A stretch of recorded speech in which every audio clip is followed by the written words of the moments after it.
Foreign minister को उन्होंने कहा कि रूस से तेल ना खरीदो, उसने आगे से कहा तुम कौन होते हो मैं कहने वाले, यूरोप खरीद रहा है तेल उनसे, हमारे लोगों की जरूरत है, हम खरीदेंगे। ये होता है आजाद मुल्क।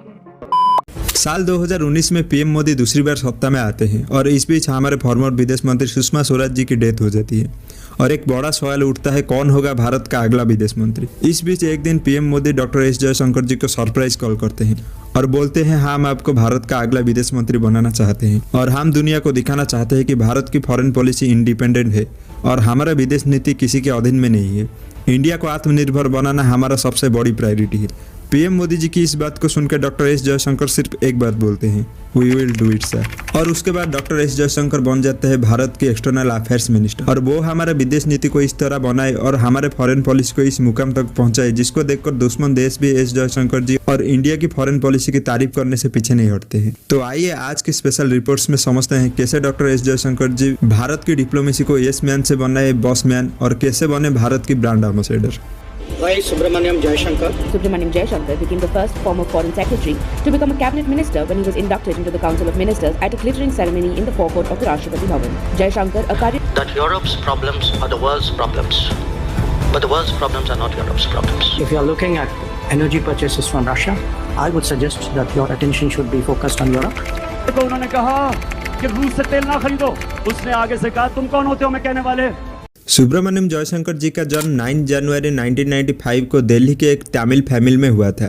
उनके पिताजी का नाम के सुब्रमण्यम और माताजी का नाम सुलोचना सुब्रमण्यम है। उनकी स्कूलिंग इंडियन एयरफोर्स स्कूल से हुई है। सेंट स्टीफन कॉलेज से वो केमिस्ट्री ऑनर्स से ग्रेजुएशन कंप्लीट किए। ग्रेजुएशन के बाद वो आईआईटी दिल्ली में आगे की पढ़ाई के लिए एडमिशन लेने गए थे, लेकिन आईआईटी से ज़्यादा भीड़ जेएनयू में दिखाई दी, जिसको देखकर वो जेएनयू में पॉलिटिकल साइंस में एडमिशन ले लिए।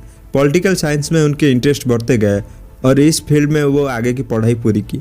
पढ़ाई खत्म होने के बाद उन्होंने यूपीएससी एग्जाम दिए और 1997 में उन्होंने इंडियन फॉरेन सर्विस ज्वाइन किए और उसके बाद उनके डिप्लोमेसी के कारण इंडिया के रिलेशन बाकी कंट्री के साथ एक अच्छी स्थिति में रही। खास करके यूएसए जब भारत अपने न्यूक्लियर टेस्ट किया था तब यूएसए भारत के ऊपर सैंक्शन लगा रखे थे। तब डॉक्टर एस जयशंकर थे जो यूएसए के साथ डील करके दोनों देश के रिलेशन को फिर से सही ट्रैक में लाए थे। साल 2015 में पीएम मोदी पावर में आते ही उनको इंडियन फॉरेन सेक्रेटरी पद पर 2 साल तक अपॉइंट किए और जब 2019 में पीएम मोदी दूसरी बार पावर में आते हैं तो डॉक्टर एस जयशंकर जी को एक्सटर्नल अफेयर्स मिनिस्टर के रूप में चुनते हैं और उसके बाद मानो भारत की फॉरेन पॉलिसी एक ऐसी मुकाम में पहुंच गई जिसको देखकर हर कोई भारत की फॉरेन पॉलिसी की तारीफ करने से खुद को रोक नहीं पाता है। हाल ही में कुछ दिन पहले यूएई की एआई मिनिस्टर उमर सुल्तान अल आलम बोले कि जब मुझे टाइम मिलता है तो मैं भारत के विदेश मंत्री जी का भाषण सुनता हूँ और मैं उनसे बहुत ही प्रभावित हूँ। दोस्तों एस जयशंकर जी उनके बयान को लेकर हमेशा चर्चे में रहते हैं। उनके बेखौफ बयान से वो वेस्ट कंट्रीज के हिपोक्रेसी को दुनिया के सामने रखते हैं। कुछ दिन पहले जब अमेरिका का एक ऑफिशियल पीओ के जाके ह्यूमन राइट्स इशू के ऊपर बयान दिए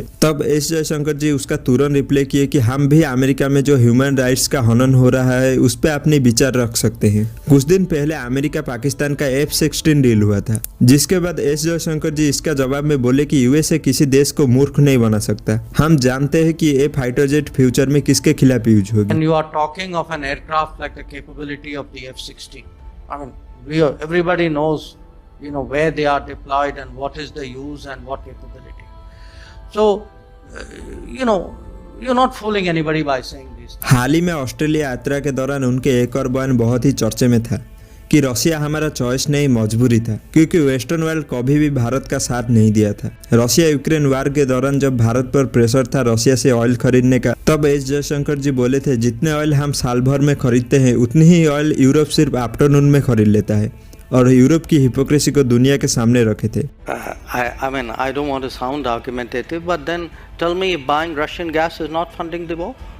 I mean, why is it's only Indian money and oil coming to India which funds, but it's not gas coming to Europe which funds?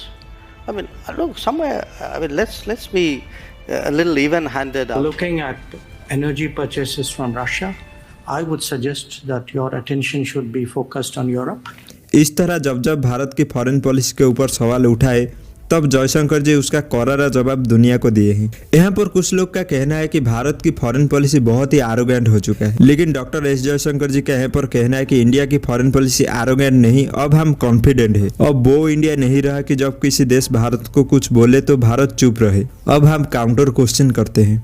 हम लार्जेस्ट बाई पॉपुलेशन और दुनिया की 5th लार्जेस्ट इकोनॉमी है, तो भारत एस मैन से boss man बन चुका है और जिसको सभी देश एक्नॉलेज करते हैं, जो कि पॉसिबल हो पाया है डॉक्टर एस जयशंकर जी के वजह से। तो दोस्तों, आप एस जयशंकर जी के विदेश नीति को लेकर क्या सोचते हो, कमेंट में बता सकते हो।